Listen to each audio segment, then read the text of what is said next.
So let's talk about the beginning, where you start. You're brand new to sales, you just got that job, and let's talk about what do you do now?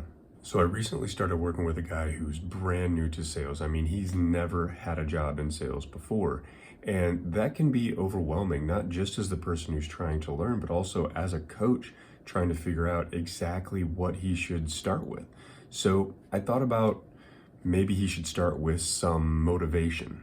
So I started going into my experiences and how I had come into sales as a student, and I needed to learn about everything. And that quickly went into a prospecting conversation, which, as you all know, requires a little bit of math.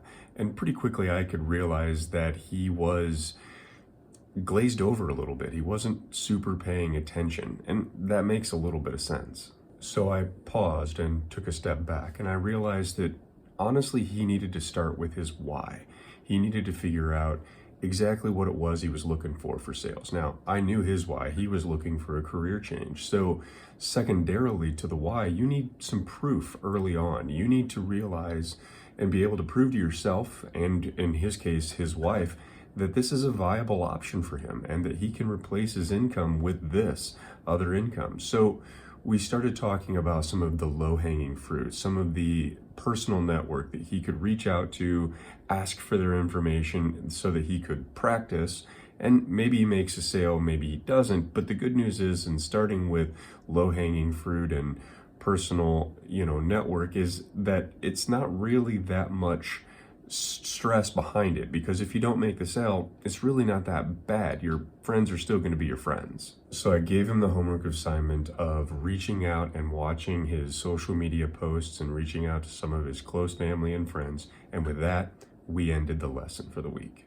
The next week he came back in and he had a neighbor who was interested in purchasing. So he was hungry for more knowledge. He was excited to get out there and learn more about the trade that he had decided to get into. So it's interesting because, as the philosopher would say, sometimes the first part of a great journey is a very small step. So here are 3 tips if you're just getting started. Number 1, start with why. If you haven't seen Simon Sinek's YouTube video on Start With Why, you should really watch it. It is great at explaining exactly what I mean when I say why, and then also he is inspiring on a completely different level. Number 2, start basic. There's no reason to make it complex. I know that social media is full of people who show up in a private jet and say that it's easy to get to where they're at, but the reality of it is that you should start small. It's not important to get where somebody else is at. It's important to get where you want to be. And number 3, don't be afraid. We all suffer from imposter syndrome. That is to say, we all think, why would anyone buy something from me? I'm not an industry expert.